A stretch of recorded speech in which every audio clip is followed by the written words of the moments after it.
Hey, what's up, guys? Man, I was trying to read this book for last Halloween, and at 600 plus pages, I wasn't able to do it. Okay, Melmoth the Wanderer. This has been mentioned by many people. From 1820, Charles Robert Maturin was actually a clergyman. He was a Calvinist. Wrote this romance, as they called him. Remember, it's not a romance novel. Romance and romanticism meant something very different. Essentially Gothic, supernatural tales with antagonists, or should I say protagonists, who were very conflicted. I bring up Manfred, which I had gone over last year, one of my favorite. It's sort of a dramatic poem play by Lord Byron. This is very much in that frame. Okay? The story essentially is there's a man called Melmoth, right, who's immortal, or he's immortal with a pact to the devil. But the whole thing is that he has to trade souls. So he has to find someone willing to give their soul up for his place, so that he can, not be dragged to hell. He has to pay the price eventually. He travels essentially through time over a course of about 2 centuries.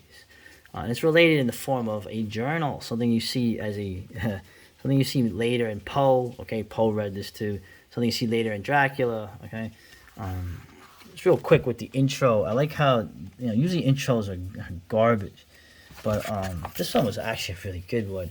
It brings up Calvinism. Now I keep telling you, my mother's father, the German, he was a Calvinist. And now I'm not a believer, but I definitely am very Calvinist on my temperament. You have a real, internalized account of the soul's relation to God.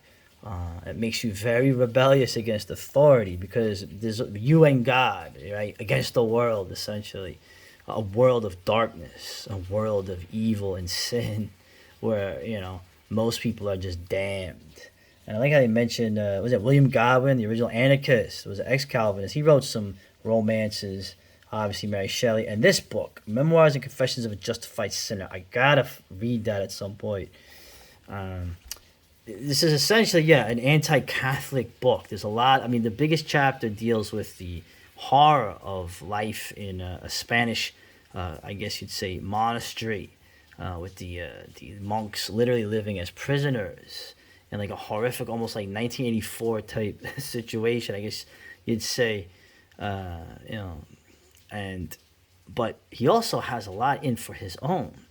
No one will critique his own thing more than a hyper extreme Protestant.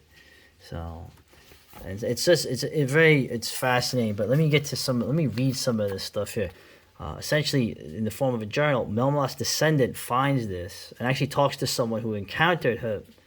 And all throughout the world, throughout the 2 centuries, Melmoth finds people who are in dire straits, who are desperate, in order to have them trade their souls so that he can be free. But it doesn't always, let's say it frequently doesn't work out for him. So even though he's the villain, he really is also the victim. And he's also a character of great depth and sympathy, right? That's what romanticism is, okay? So one of the first people he deals with is a man who actually he helps to get incarcerated in a madhouse back in the 18th century. So it's literally a dungeon. It's not really a hospital. And he tempts the guy who's being basically, who's confined, and it's horrible living in that with all the crazy people yelling around him and stuff like that. So he tempts him in his cell. All right. You know me now. I always knew you. That is false. You imagined you did. And that has been the cause of all the wild. Okay? There's actually some mistakes in here that were printed back then, right? And they just reprinted them. You're finally being lodged in this mansion of misery, where only I would seek, where only I can succor you. You demon. Demon? Harsh words. Was it a demon or a human being placed you here? Good point. Listen to me, Stanton. Nay, wrap not yourself in that miserable blanket. That cannot shut out my words. Believe me, were you folded in thunderclouds, you must hear me. Stanton, think of your misery. These bare walls, what do they present to the intellect or the senses? Whitewashed, diversified with the scrawls of charcoal or red chalk.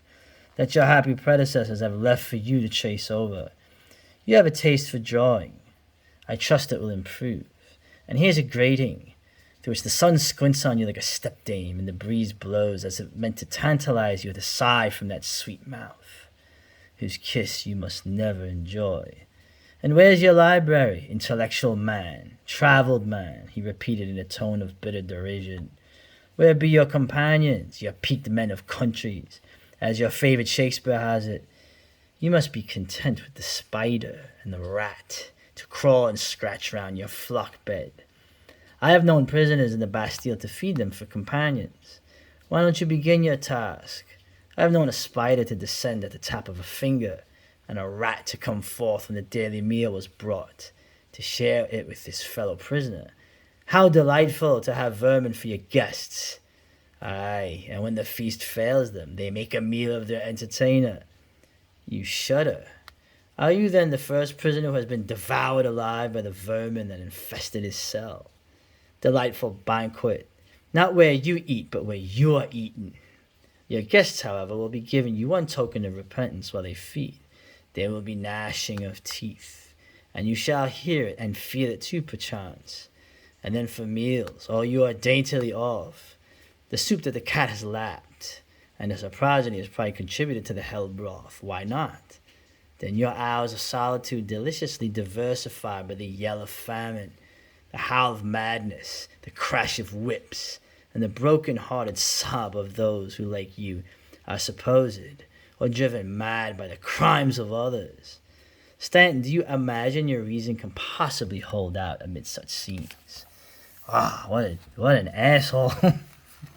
Yeah, tormenting him, but Stanton defies him and actually escapes on his own. Now, I guess that's a spoiler, right? Now, here's the biggest chapter is in this Spanish convent. This young man who escapes relates a story to Melmoth's descendant about when he was his parents had him illegitimately, so to save their honor, he was forced into a convent. And it's a horrific place. It literally is like, spies are everywhere. You can't trust anyone. The monks are more like prisoners in their cells. So there's one of the nastiest scenes I've read in a while. Okay, where it looks like there's two monks who are amorous with each other. I can't imagine that happening in a monastery. But it turns out that one of the monks is actually a woman in disguise. Trying to still have a relationship with her boyfriend, who is now a monk. And of course, this is discovered. Okay? And what's done is that while they're in their cell having an amorous connection, they're sealed alive in their cell. And this character relates it. And this is not Melmoth, actually. This seems like it would be Melmoth, but this is actually some other guy relating to what happens, right? Right. The work was soon done, the work never to be undone. At the first sound of steps in the passage and blows on the door, the victims uttered a shriek of terror. This is the man and the disguised woman. They imagined they were detected and that an incensed party of monks were breaking open the door. These terrors were soon exchanged for others and worse, as they heard the door nailed up and listened to our departing steps. They uttered another shriek, but oh, how different was that accent of its despair. They knew their doom, right? And so this scumbag, he volunteers to stay and watch over these two people who have been permanently sealed in this cell, and he listens to them turn on each other. Right. The second night, they raved and groaned, and amid their agonies, I must do justice to women, who I hate as well as men. The man often accused the female as the cause of all sufferings, but the woman never reproached him. That was a good woman, right. It was on the fourth night that I heard the shriek of the wretched female. Her lover, in the agony of hunger, had fastened his teeth in her shoulder. That bosom on which he had so often luxuriated became a meal to him now. Damn, dude, that was horrible. That gave me chills, bro. Anyway, so the story goes on, and I guess You should read it. I mean, I guess I should read one more part of this. There's a lot of great dialogue here.